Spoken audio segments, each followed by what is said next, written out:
차별하지 마세요라는 제목으로 함께 은혜의 말씀을 나누려고 합니다.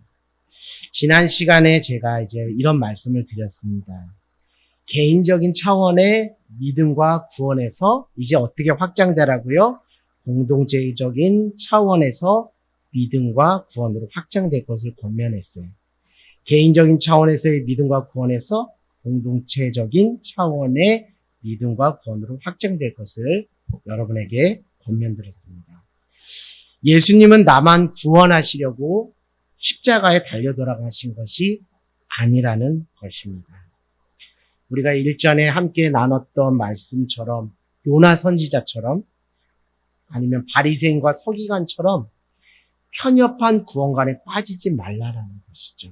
그러니까 선민의식이 너무 과한 나머지 왜곡되어서 유대인만 구원받고 이방인들은 구원에서 배제되었다는 식의 편협한 구원관에 빠지면 안 된다는 거예요. 나만 구원받으면 그만이지라는 것에 우리가 빠지면 안 된다는 것이죠. 저 죽어가는 한 영혼의 구원에 관심을 가지고 어떻게 하면 공동체적인 차원에서 한 영혼의 믿음을 세워갈 것인지를 고민하는 성숙한 주님의 제자로 여러분이 세워질 것을 권면합니다. 그러기 위해서는 어떻게 하는 것이 덕이 되겠는가? 시시비비 이런 차원의 패러다임이 아니라 어떻게 하는 것이 교회 공동체에게 유익이 되며 덕이 되겠는가? 어떻게 하면 한 영혼을 살리고 공동체를 유익하게 할 수 있는가에 대한 차원에서 믿음을 실천해 가는 것이 중요하다라는 것을 지난 시간을 통해 말씀을 드렸습니다. 그러니까 여러분들이 믿음이 있다라면, 여러분 개인적인 차원에서의 믿음이 있다라면 그 믿음은 공동체 안에서 사랑의 실천으로 열매를 맺고 입증되는 방향으로 나아가야지 그 믿음이 건강하게, 그 믿음이 구원에 이르는 합당한 믿음으로 나간다는 것이죠. 어떤 분이 저에게 이런 이야기를 하더라고요. 목사님, 요즘 제가 신앙이 지금 많이 정체되어 있어요. 신앙에 다운돼 있어요. 그래서, 그러시냐고. 근데 계속 이게 돌파가 안 일어난다라고 말씀을 하더라고요. 그래서 제가 몇 차 이렇게 이야기를 듣다가 이렇게 권면을 드렸습니다.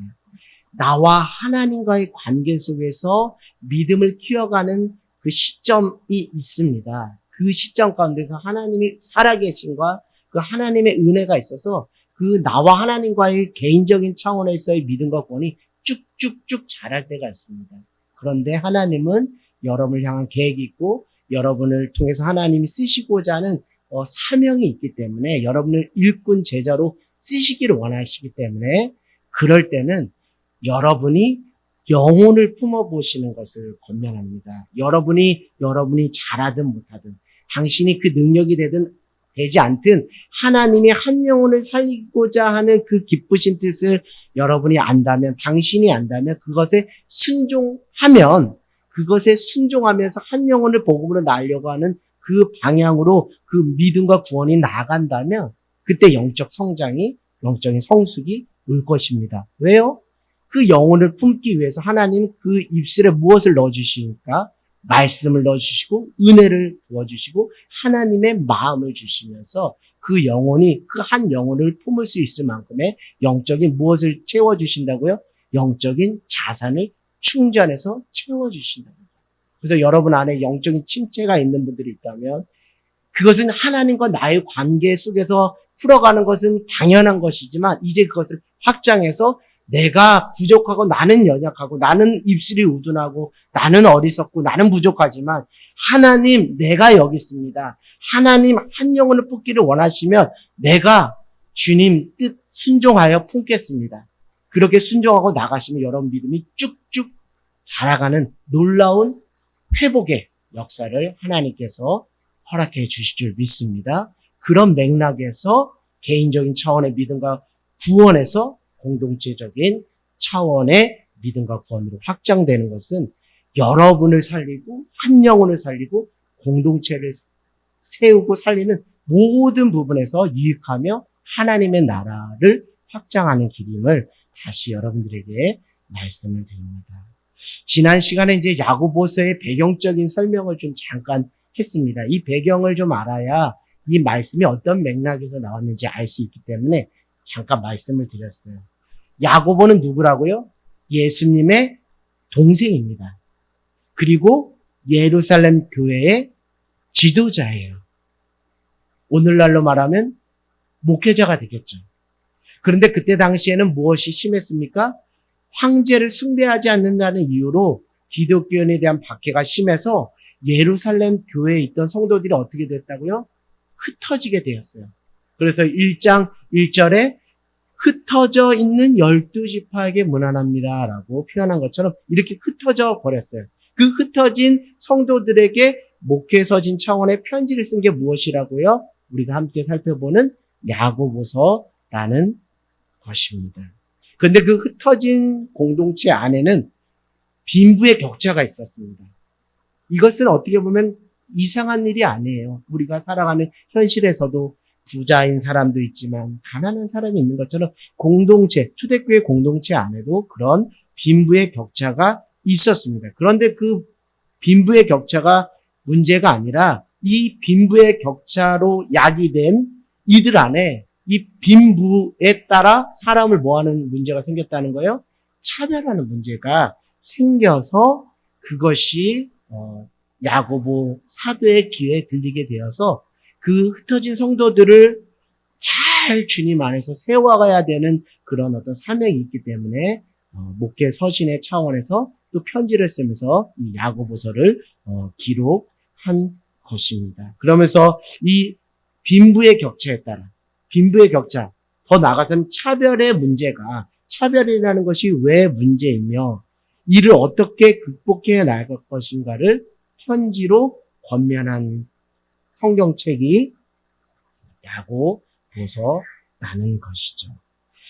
사랑하는 여러분, 오늘은 특별히 2장의 어떤 전체적인 부분을 살펴보기보다도 2장 1절에서 4절을 통해 빈부에 따라 사람을 차별하는 것이 어떤 성격에서 특별히 어떤 근거 가운데 왜 문제가 되는지를 살펴보는 영적 진단의 시간을 가져보려고 합니다.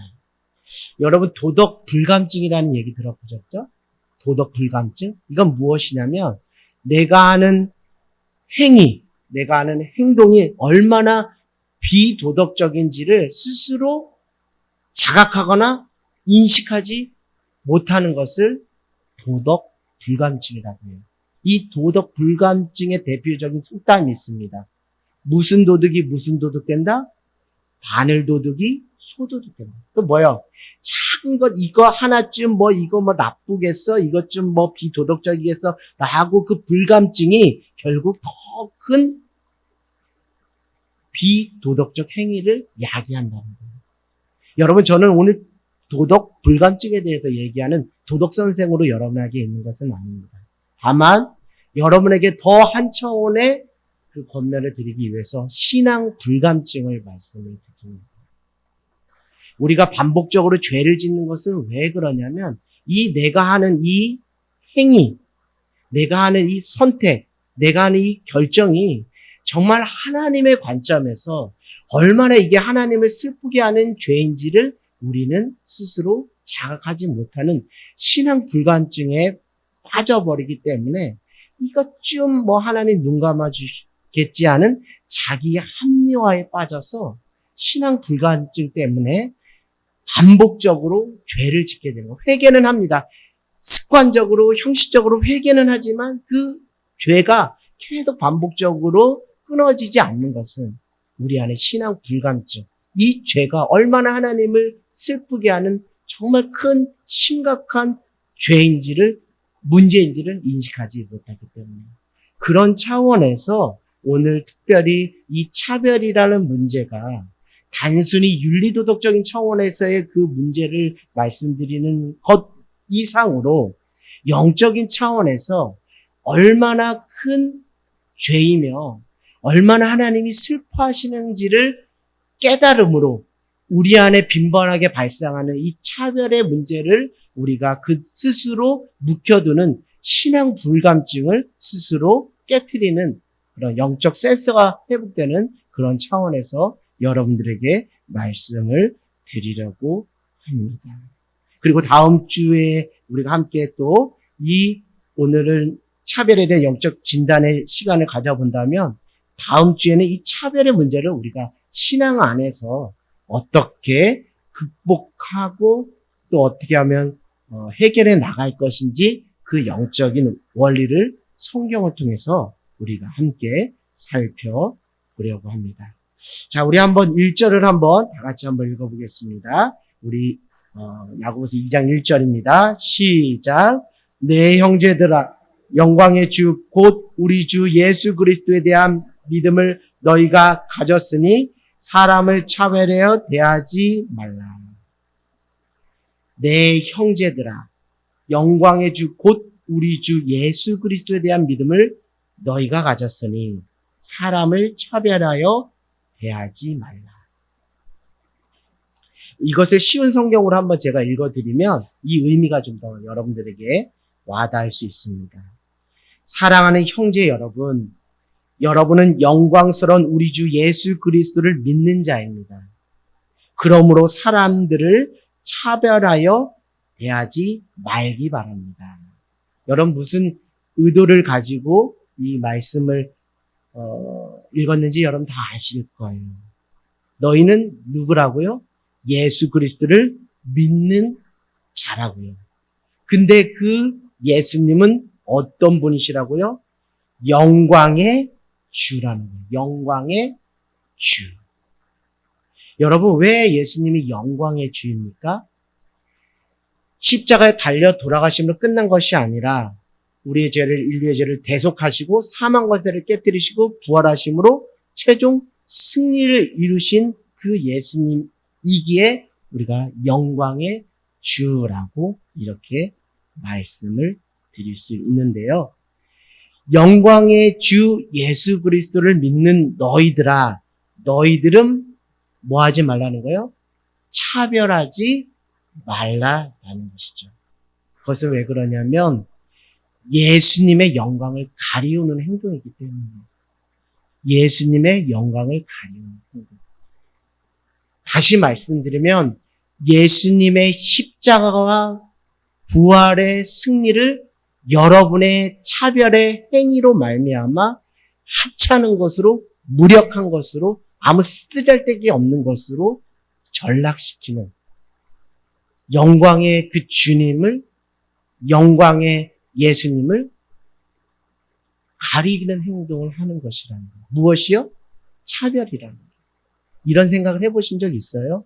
저도 사실은 오늘 이 말씀을 준비하면서 당연히 예수 믿는 사람이 그냥 기본 상식적으로도 사람 차별하면 안 되지. 사람을 차별하는 것 하나님이 당연히 기뻐하지 않으시니까 차별하면 안 되지. 이 정도로 생각하고 제가 말씀을 준비하다가 이 차별이라는 것이 얼마나 그 영적인 차원에서 큰 죄이며 이 하나님이 정말 싫어해도 정말 싫어하는 것인지를 성경 말씀을 통해 근거 삼아서 깨닫게 되니까 야, 이건 단순한 윤리도덕의 문제가 아니구나. 영적인 문제구나라는 것을 깨닫게 됩니다.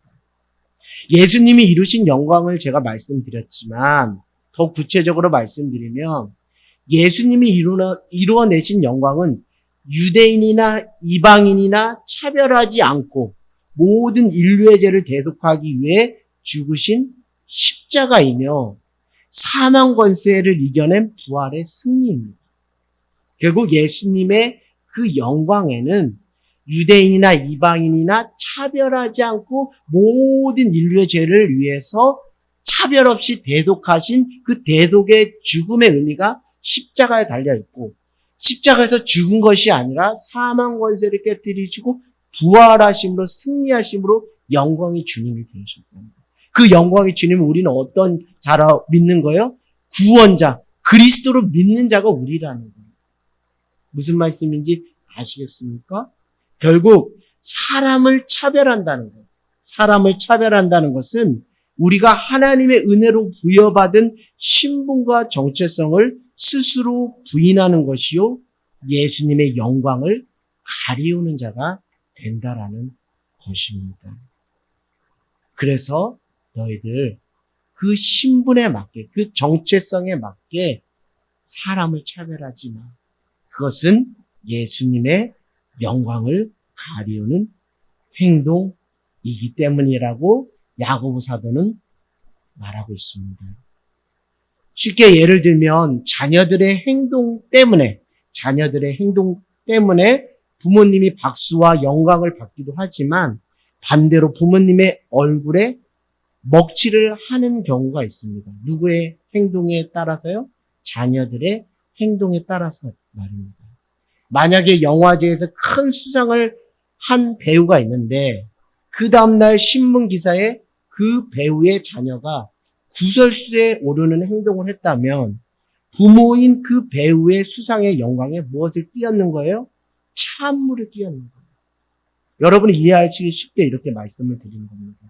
만약에 나라의 독립을 위해 피와 땀과 목숨을 내던지면서 일평생을 헌신했던 부모의 삶을 따르지 않고 자녀가 나라를 팔아먹는 매국노가 되었다면 그것은 부모의 삶을 헛되게 만드는 것과 다르지가 않은 것입니다. 그러니까 우리가 차별한다는 것이 윤리도덕적인 차원의 문제를 넘어서 영적으로 얼마나 큰 죄가 되는지를 신앙의 불감증을 이제는 깨트리고 이 차별 정말 우리가 십자가를 못 박아야 되는 죄구나라는 것을 깨닫는 저와 여러분 모두가 되기를 원합니다. 결국 예수 그리스도를 믿는 그리스도인에게서 차별의 문제는 윤리도덕적인 차원의 문제가 아니라는 것이죠. 우리의 신분과 정체성을 망각하는 것이고 십자가와 부활로 이뤄내신 예수님의 영광을 망치는 행동이 된다는 것이요.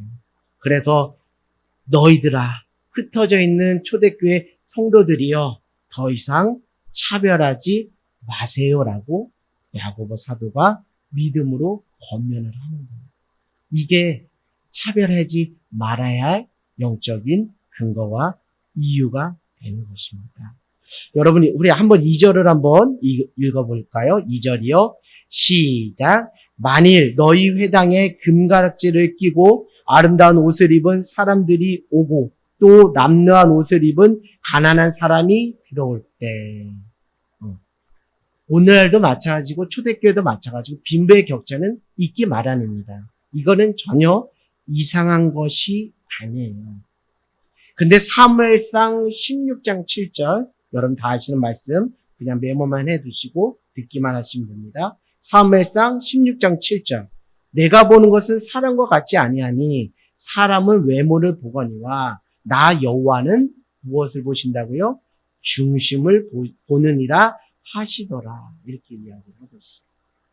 저는 이제 2절을 지금 방금 전 읽으면서 순간 이런 생각이 들었습니다.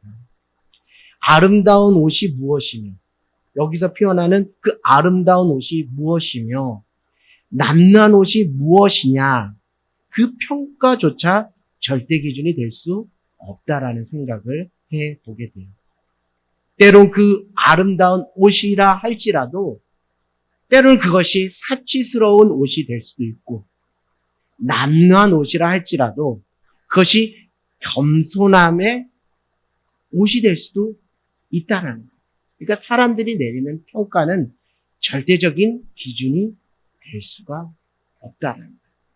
그러나 우리는 이 절대적인 기준도 되지 않는 이 사람의 평가에 좌지우지되기도 하고 그 절대적이지 않은 평가를 하느냐고 바쁘게 하나님 앞에서 하나님의 위치, 하나님의 판단자의 위치인데 우리가 그 하나님의 자리를 꿰차고 우리가 이렇든 저렇든 하고 이렇게 이야기한다라는 생각이 들었습니다.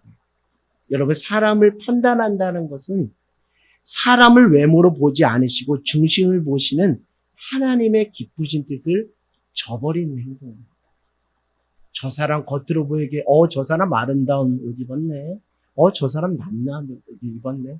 그 아름다운 옷의 기준이 뭡니까? 다 자기 기준 아니겠어요?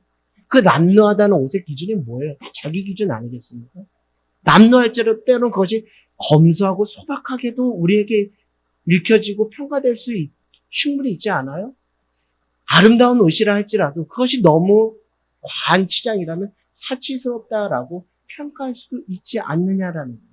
결국 무엇이냐면 외적인 부분으로 평가한다라는 것은 결국 사람을 제대로 이해하지 못한다는 거예요. 왜요? 하나님은 사람을 외모로 취하는 것이 아니라 그 사람의 무엇을 보시기 때문에 중심을 보시기 때문에. 결국 무엇이요? 외모를 보는 사람일수록, 겉을 보는 사람일수록 뭐 할 수 있는 영적인 위험성이 있다라고요? 차별하는, 사람을 차별하여 대하는 영적인 위험성, 신앙 불감증이 자리 잡을 수가 있다라는 거예요. 그래서 사랑하는 여러분들, 사람을 외모로 보지 마십시오.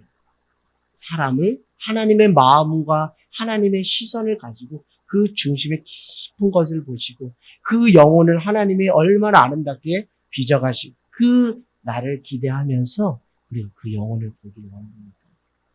이스라엘의 왕을 세우는데 당시 통념상 첫째를 세우는 것이 통념이지만 그래서 다윗은 그 왕의 기준에 부합되지 않는 사람이었지만 아니다. 결국 누구한테 가요? 다윗에게까지 가서 그 다윗을 세울 때 하나님께서 사무엘 선지자를 통해서 나는 사람들과 같지 않다. 사람은 외모를 보거니와 나는 무엇을 본다? 중심을 본다. 결국 외모를 보니까 자꾸 첫째니 둘째니 셋째니 첫째가 아니니까 안 돼. 얘는 막내니까 안 돼. 뭐 이런 식으로 자꾸 사람을 가르고 차별하는 것이 있다라는 것이. 그것이 비단 성경의 이야기입니까? 그것이 비단 초대교회의 이야기입니까? 우리 안에도 현대 그리스도인들 안에도 번번이 여전히 자행되고 있는 죄됨의 모습이 아닌가라는 생각을 하게 됩니다. 여러분, 차별은 그냥 단순한 윤리도덕의 문제가 아닙니다. 차별은 하나님이 정말 슬퍼하시는 성령님께서 말할 수 없이 탄식하는 죄라는 것을 여러분이 깨닫는 저와 여러분 모두가 되기를 원합니다. 사랑하는 여러분, 제가 일전에 말씀드렸습니다. 개인적인 차원의 믿음과 구원에서 공동체적인 차원의 믿음과 구원으로 확장되시라고 권면을 드렸어요. 그러기 위해서는 사무엘상 16장 7절 사람을 외모를 보지만 나 하나님은 중심을 보신다는 그 말씀을 여러분들이 마음에 깊이 새기면서 그 한 영혼의 그 영혼의 깊은 그 중심을 바라보는 그 훈련이 필요하다는 거예요. 그래야지 여러분의 믿음이 개인적인 차원에서 그 구원이 개인적인 차원에서 있는 것이 아니라 공동체적인 차원으로 확장되어서 나도 세워지고 한 영혼도 세우고 공동체도 세워 결국 하나님의 나라를 확장하는데 귀하게 쓰임받는 우리 한 사람, 믿음의 한 그리스도인이 될 수 있다라는 것이죠. 사랑하는 여러분, 이제 하나님의 기준을 가지고 사람을 외모로 판단하여 차별하는 자가 아니라 그 깊은 중심을 바라볼 수 있는 영안의 눈이 여러분 안에, 하나님의 마음이 여러분 안에 회복되기를 주님의 이름으로 간절히 소망합니다. 자, 우리 3절을 한번 읽어보겠습니다. 3절이요. 시작. 너희가 아름다운 옷을 입은 자를 눈여겨보고 말하되 여기 좋은 자리에 앉으소서 하고 또 가난한 자에게 말하되 너는 거기 서 있든지 내 발등상 아래 앉으라 하며. 여러분, 이 말씀을 한번 우리가 읽어보았는데요. 이 말씀과 제가 또 지금 또 말씀드리는 그 말씀과 한번 매칭을 해보아서 우리가 어느 지점을 선택해야 되는지 여러분 판단하시기 바랍니다. 마가복음 10장 43절에서 45절, 마가복음 10장 43절에서 45절 제가 읽어드릴게요. 너희 중에는 그렇지 않을지니 너희 중에 누구든지 크고자 하는 자는 너희를 섬기는 자가 되고 너희 중에 누구든지 으뜸이 되고자 하는 자는 모든 사람의 종이 되어야 하리라. 인자가 온 것은 섬김을 받으려 함이 아니라 도리어 섬기려 하고 자기 목숨을 많은 사람의 대속물로 주려 함이라. 아멘. 이것은 무엇이냐면 예수님께서 마가복음 10장 43절에서 45절은 예수님께서 이제 고난받는 종으로서 제자들에게 마땅한 제자의 도리, 제자도가 무엇인지를 알려줍니다. 너가 예수님을 따르는 자라면, 너가 예수님을 믿는 자라면, 예수 믿는 자는 이런 제자의 도리를 지켜야 돼. 이 제자도를 지켜야 돼. 그것이 마가복음 10장 43절에서 45절입니다. 결국 무엇이에요? 섬김의 도를 실천하는 그 제자가 되어야 된다라고 말하고 있어요. 여러분, 이 마가복음 10장 43절에서 45절과 지금 야고보서 2장 3절의 말씀은 매칭이 됩니까? 매칭이 되지 않아요. 이 제자들의 모습이 여기에 3절에 같이 매칭이 되나요? 매칭이 안 돼요. 전혀 결이 다릅니다. 양극입니다. 상극이에요. 결국 무엇이냐면 차별이라는 것은, 사람을 차별한다라는 것은 예수님께서 가르쳐 주신 제자도에 반대되는 것이라는 거예요. 예수님이 가르쳐 주신 섬김의 도, 그 제자도를 부정하는 거예요. 무엇이요? 사람을 차별하는 것이. 저는 이걸 보고서 이 차별이라는 건 그냥 관가해서 될 게 아니구나. 이 영적 바이러스로서의 이 차별을 그냥 가볍게 여기면 안 되구나. 정말 십자가에 못 박아야 되는 것이 이 차별의 부분이구나 라는 것을 깨닫게 되었어요. 사랑하는 여러분, 예수님이 강조하셨던 것 두 가지 계명이 있죠. 하나님을 사랑하고 내 이웃을 내 몸같이 사랑하라는 말씀과도 반대되는 말씀이에요. 예수님께서 강조했던 두 계명, 지상 두 계명, 이 계명하고도 반대되는 것이죠. 만약 내가 누군가의 발등 아래 있고 싶겠냐는 것이죠. 내 몸을 아끼듯 다른 영혼을 그렇게 사랑하라는 거예요. 내 이웃을 내 몸같이 사랑하라는 것은 무엇이냐면 내 몸을 아끼듯이 다른 영혼을 그렇게 좀 사랑해 보라는 거예요.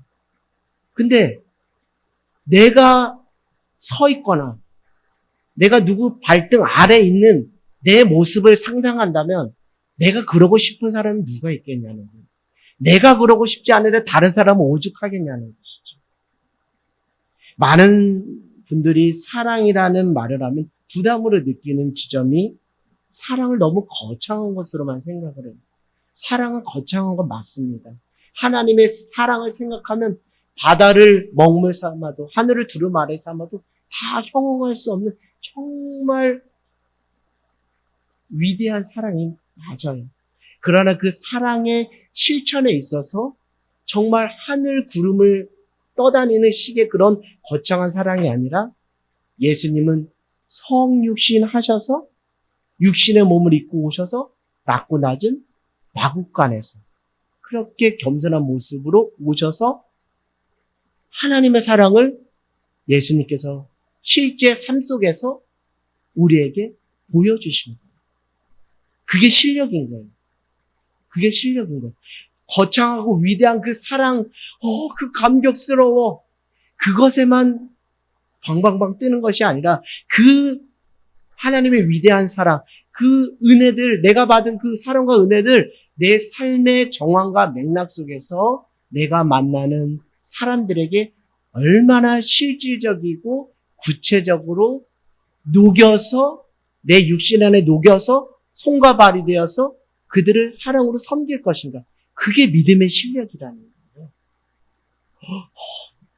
이렇게 막 화려한 언변으로 막 그냥 뻥튀기 하는 식의 그것만이 사랑이 아니라는 것입니다.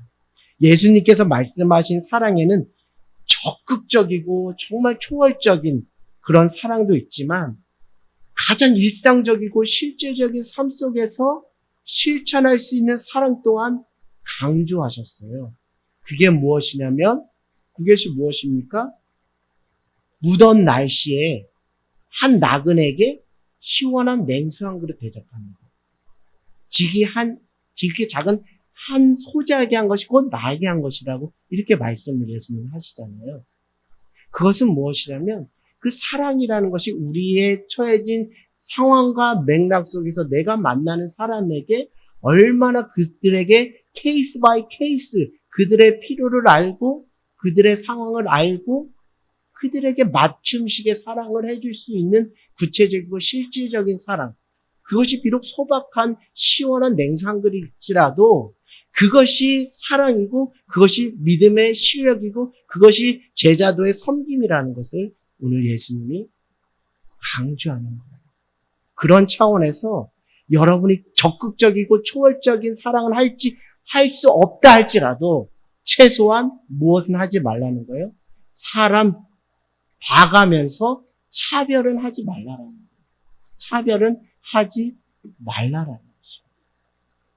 최소한 그러지 말라라는 거예요. 그것은 예수님의 섬김의 도와는 전혀 무관하다는 거예요. 결국 실제적인 사랑이라는 것은 내 이웃을 내 몸같이 사랑하는 그 말씀에 기초한다면 내가 싫어하는 것을 남에게 강요하지 말라는 거예요.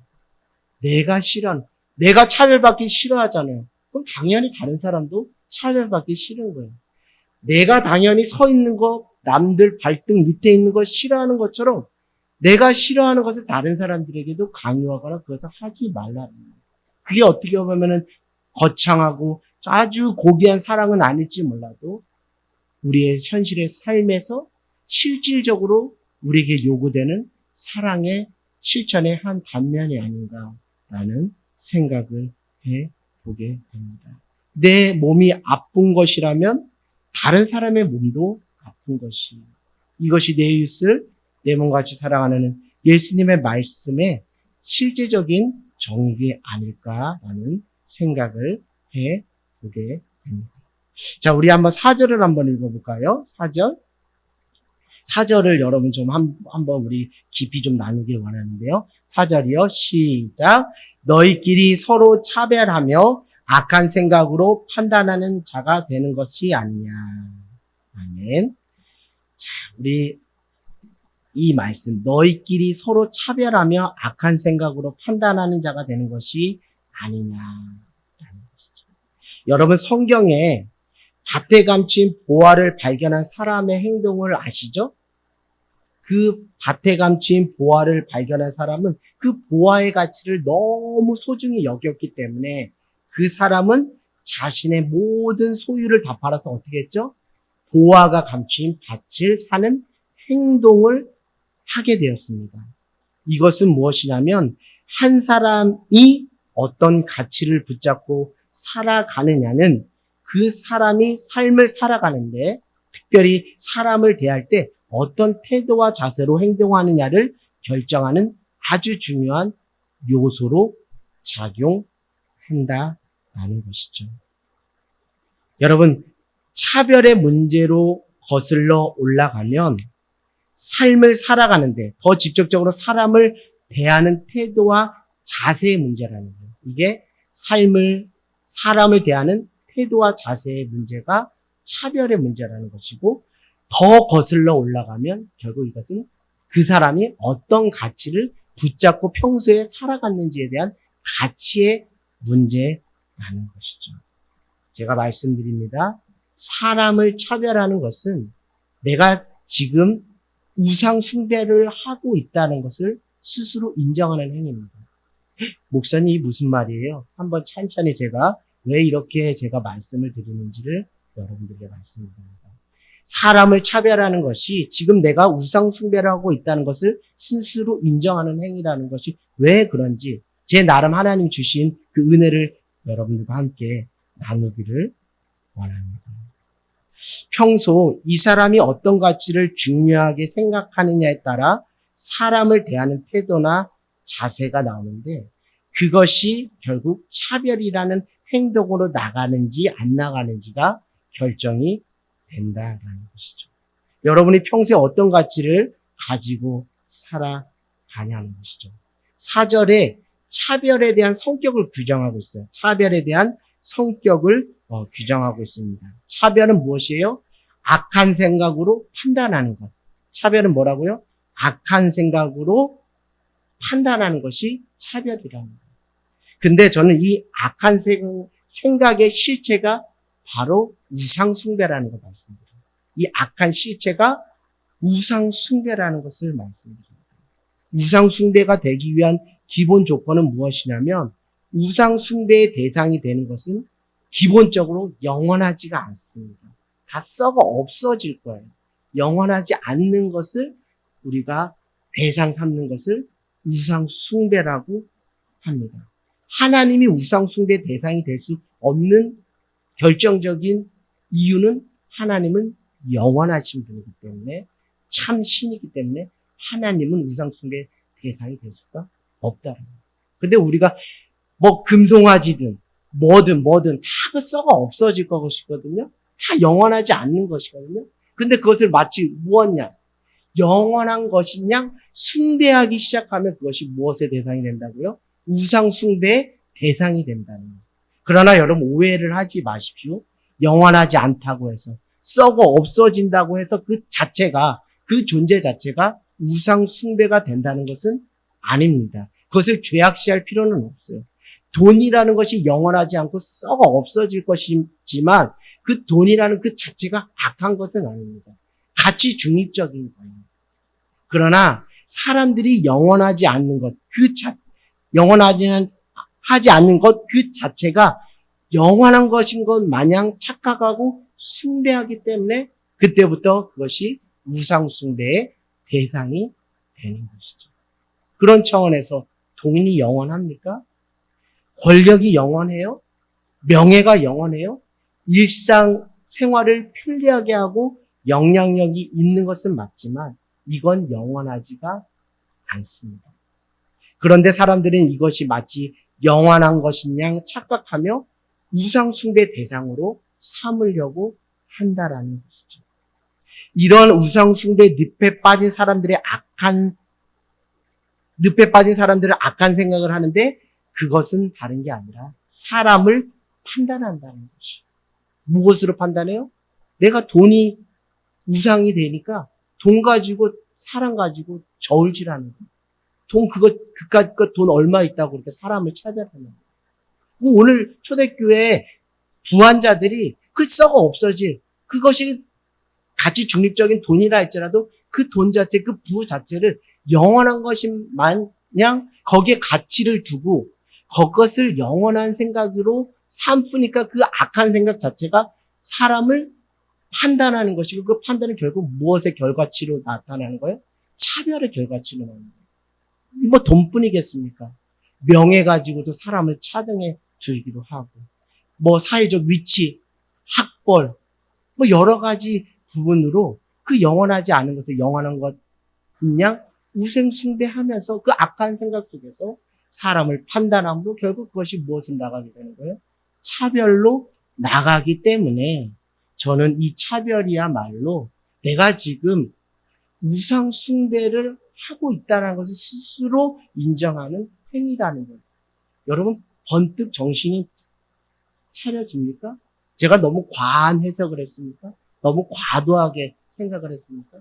그럴 수도 있다라고 여러분 생각할 수 있어요. 그러나 평소에 사람을 차별하는 사람은 썩어 없어질 것, 영원하지 않는 그것을 마치 영원한 것처럼 우상 숭배하는 그 늪에 빠진 사람들이 자꾸 그것을 가지고 사람을 저울질하며 악한 생각으로 판단하다 보니까 결국 그것이 무엇으로 가는 거예요?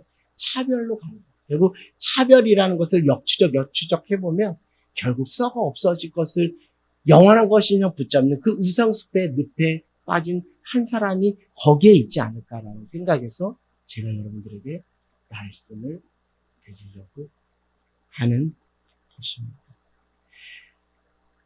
사랑하는 여러분, 예수 그리스도를 믿고 하나님의 은혜로 자녀된 우리는 하나님 나라를 유업으로 상속받은 자 아닙니까?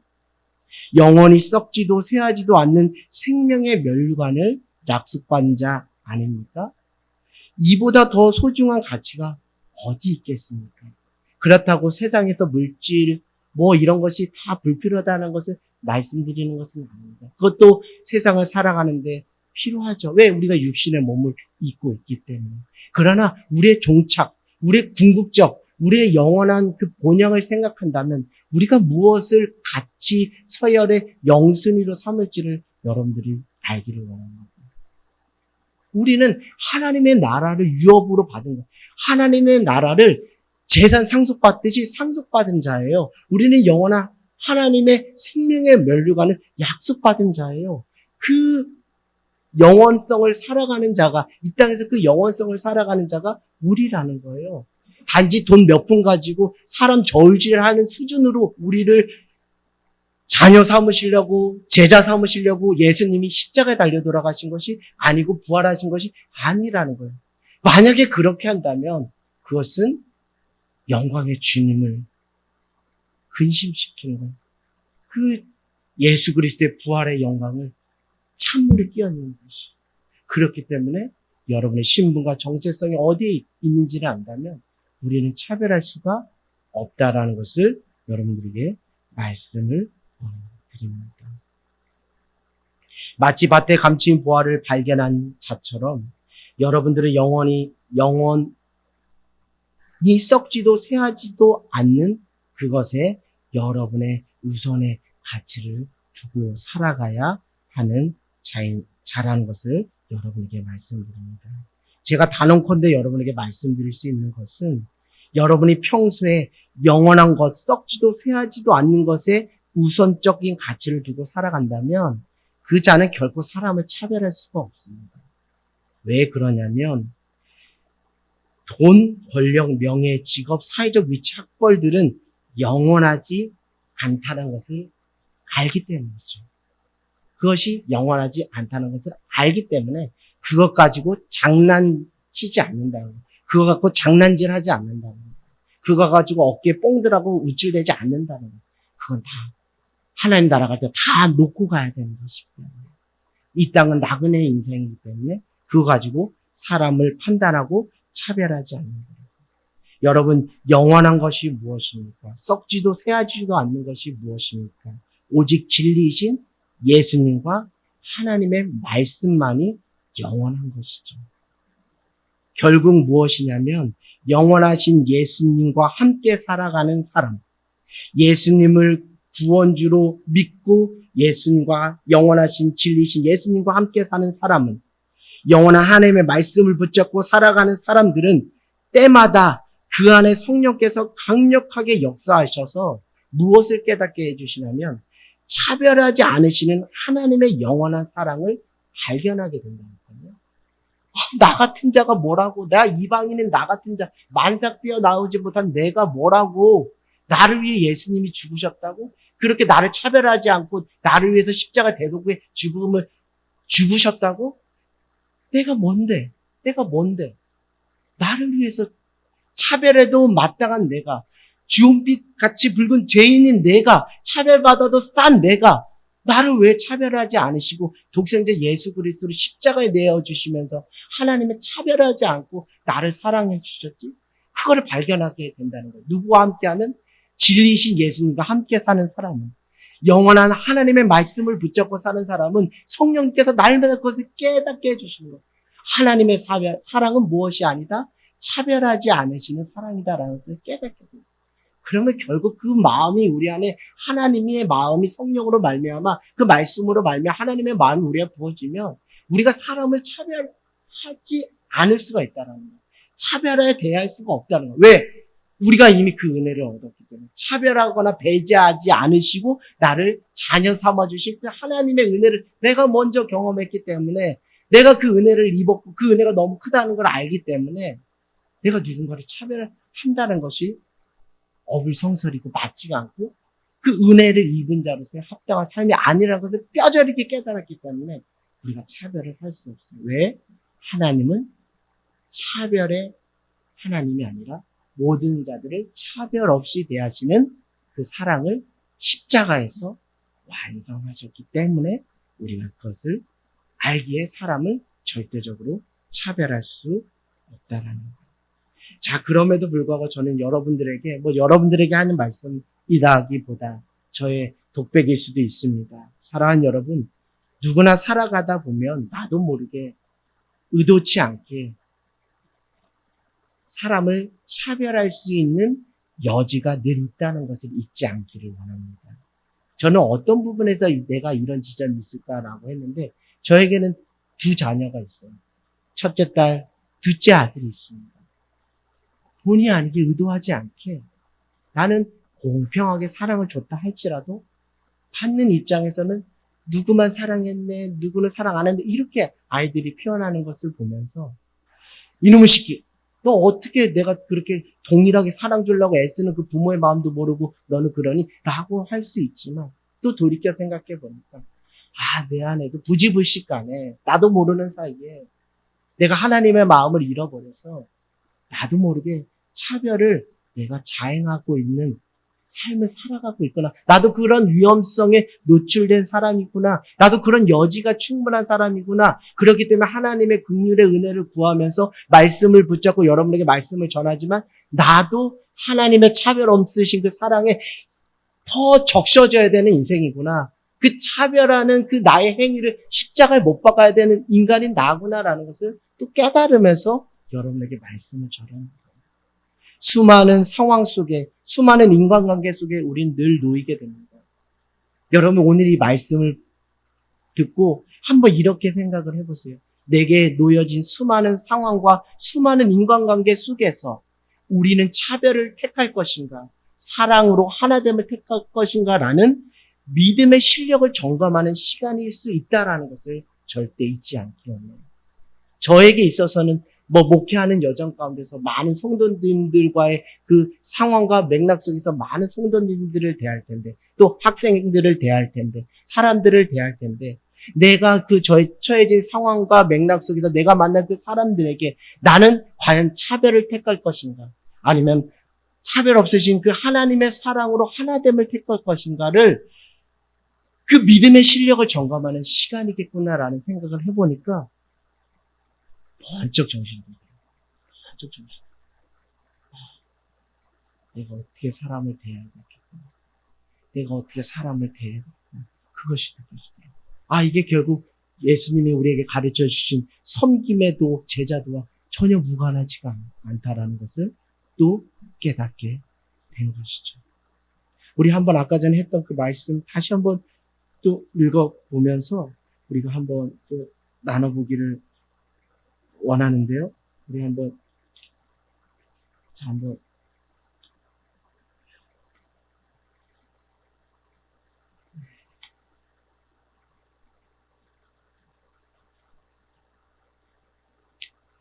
우리 한번 읽어보겠습니다.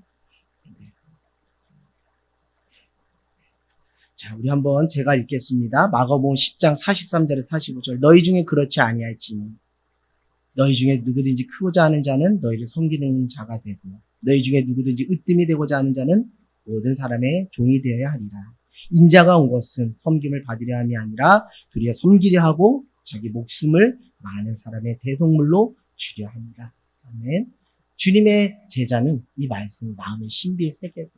예수님이 직접적으로 제자는 이렇게 살아야 된다라고 말씀하신 말씀, 제자들의 말씀이라는 것.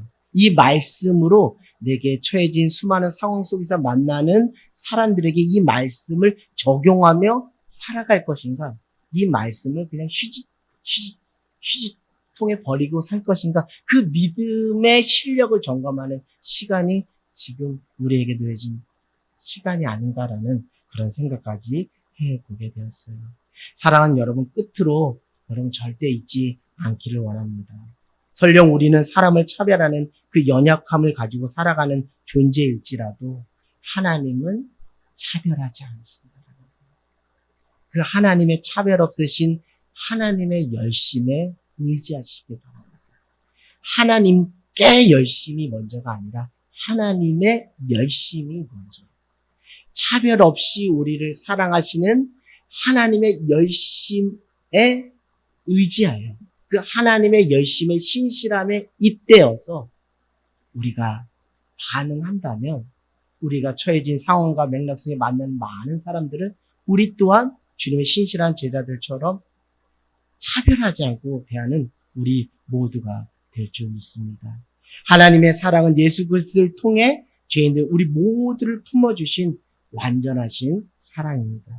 이제 차별 없이 품어주신 하나님의 사랑, 하나님의 열심을 의지하여 그 신실하심에 의지하여 우리도 우리가 처해진 상황 속에서 만나는 수많은 사람들에게 차별 없이 품어주는 사랑을 실천하는 믿음의 한 사람 한 사람 되기를 소망합니다.